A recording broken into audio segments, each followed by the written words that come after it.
Hello everyone, welcome to my channel. कैसे हैं आप सब? होप आप सभी ठीक होंगे। तो पावर जनरेशन इकोनॉमिक्स के ऊपर आज जो है हम क्वेश्चंस देखेंगे। मुझे ऐसा लगा कि कुछ कुछ जो क्वेश्चंस है काफ़ी मतलब क्वालिटी क्वेश्चंस है। इसमें कुछ आपको कॉमन मिलेंगे बट कुछ कुछ जो है वो काफ़ी अच्छे हैं। तो वीडियो को आप एंड तक देखिए और चलिए स्टार्ट करते हैं फटाफट से। What is the advantage of sectionalizing of power plant? ठीक है, high reliability, low capital cost, low maintenance या फिर इजी ऑपरेशन। तो सेक्शनलाइजिंग का मतलब होता है बड़े प्लांट की जगह छोटे छोटे यूनिट लगाना। इससे फ़ायदा ये होता है कि अगर एक या दो यूनिट फेल भी हो जाए तो बाकी के यूनिट जो है वो सप्लाई चालू रख सकते हैं, यानी सिस्टम ज़्यादा रिलायबल बन जाता है। तो इसका आंसर होगा option A, high reliability. Next है the area under the load curve represent the average load on power system, maximum demand, number of unit generated, load factor.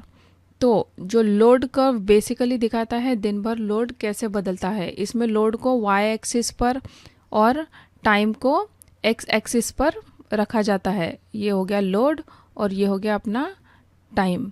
ठीक है, इस पे ऐसा प्लॉट किया जाता है लोड कर्व को। तो इस कर्व के नीचे एरिया बनता है कि उस टाइम में कितने टोटल यूनिट जनरेट हुए। देखा होगा आपने, कुछ ऐसा ऐसा ऐसा ऐसा करके बनता है ये, है ना। तो ये क्या दर्शाता है? ये दर्शाता है नंबर ऑफ यूनिट जनरेटेड। मतलब option C will be the correct answer. Which of the following is equal to maximum demand? The ratio of area under curve to the total area of rectangle, the ratio of area under curve and the number of hours, the peak of the load curve, the area under the curve. ठीक है, तो आपने maximum demand का तो ये देखा होगा, load factor is equal to क्या? Average load upon maximum demand. तो यहाँ से मैक्सिमम डिमांड निकल जाता है क्या है? Average load upon load factor. लेकिन ये डेफिनेशन देखोगे तो ये थोड़ी सी हटके है, मतलब ना कन्फ्यूजन कर सकती है ये सारी चीज़ें। इसलिए जो है मैंने इस टाइप के क्वेश्चंस जो है इसमें डाले हैं। मुझे लगा कि एग्ज़ाम पॉइंट ऑफ व्यू से हर तरीके से घुमा फिरा के क्वेश्चंस अगर आप पढ़ते हो तो वो अच्छा होता है। ठीक है, कंसेप्ट आपके उतने ही क्लियर होते चलेंगे। ठीक है, तो लोड कर्व के एरिया से दो इंपॉर्टेंट चीज़ें निकलती है। एक तो क्या? Area divide by total time, जिसको हम क्या बोलते हैं? एवरेज लोड भी बोलते हैं। और दूसरी चीज़ें निकलती है क्या? Area divide by total rectangle area. ठीक है, मतलब कि लोड फैक्टर बोला जाता है। ठीक है, और कर्व की सबसे ऊंची वैल्यू रिप्रेजेंट करती है क्या? Maximum demand. तो इसका आंसर हम क्या बोल सकते हैं? इसका आंसर हम बोल सकते हैं the peak of load curve. ठीक है, ये हो जाएगा peak of load curve. The load duration curve indicates the variation of load during different hours of the day, total number of units generated for the given demand, total energy consumed by the load, या फिर the number of hours for which the particular load lasts during day। तो load curve दिखाता है कि दिन भर load कैसे vary करता है ना। लोड ड्यूरेशन कर्व थोड़ा अलग होता है। इसमें लोड को डिसेंडिंग ऑर्डर में अरेंज किया जाता है। इससे पता चलता है कि कितने घंटे तक कोई पर्टिकुलर लोड चला। ठीक है, तो load duration curve and load curve दोनों भी अलग है। यहाँ पे हम क्या बात कर रहे हैं? लोड ड्यूरेशन कर्व की। तो लोड ड्यूरेशन कर्व बताया ना, जैसे डिसेंडिंग ऑर्डर में अरेंज किया जाता है इसको। तो इसका आंसर क्या होगा?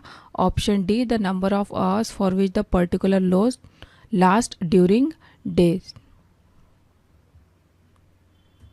नेक्स्ट है during which time the demand of the electrical energy is maximum. तो लोड कर्व से दिखता है कि सुबह सुबह डिमांड बहुत कम होती है, फिर 5 बजे से बढ़ना शुरू हो जाती है, 9 बजे तक के हाई वैल्यू पर पहुंच जाती है और शाम तक लगभग कांस्टेंट रहती है। शाम को फिर से बढ़कर 7 to 9 PM के बीच पीक पर चली जाती है। तो इसका आंसर क्या होगा? Option D, 7 PM to 9 PM तक के जो है वो मैक्सिमम रहती है इलेक्ट्रिकल एनर्जी।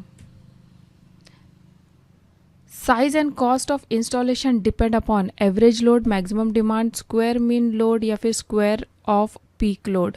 तो मैक्सिमम डिमांड वो हाईएस्ट लोड होता है जो किसी शॉर्ट इंटरवल के दौरान आता है ना।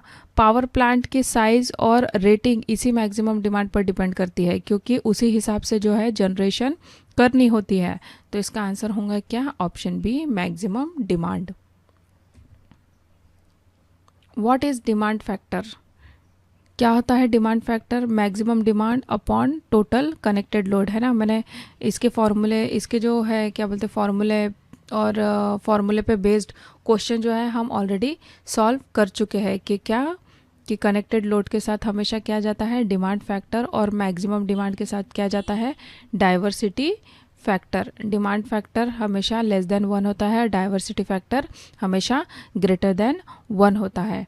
ठीक है, क्योंकि हर कनेक्टेड इक्विपमेंट एक साथ जो है नहीं चलता, इसलिए एक्चुअल डिमांड हमेशा टोटल लोड से कम होती है। इसी कंसेप्ट से जो है डिमांड फैक्टर आता है। तो इसका आंसर क्या होगा? Option C, ratio of maximum demand to the connected load. Which of the following represent annual average load? Average load मतलब किसी गिवन टाइम में टोटल एनर्जी आउटपुट को उस पीरियड के घंटों से डिवाइड कर दो, यानी average load is equal to क्या होगा? Energy upon hours. ठीक है, तो इसका आंसर क्या होना चाहिए? Kilowatt hour supplied in a year divide by 24 into the number of days in that year. ठीक है, तो यहाँ से आपका निकल जाएगा एनुअल एवरेज लोड। नेक्स्ट है द लोड फैक्टर इज, ये तो हमको पता ही है, लोड फैक्टर हो, डिमांड फैक्टर हो, यूटिलाइजेशन फैक्टर हो, जितने भी फैक्टर है सब लेस देन 1 है, सिर्फ और सिर्फ डाइवर्सिटी फैक्टर ही ग्रेटर देन 1 होता है, तो always less than unity. In practice what is the value of diversity factor? Greater than unity, अभी हमने डिस्कस किया ये। Coincidence factor is reciprocal of, देखिए ये नया क्वेश्चन है। Coincidence factor is reciprocal of, coincidence factor क्या होता है? Total maximum demand upon sum of individual maximum demand.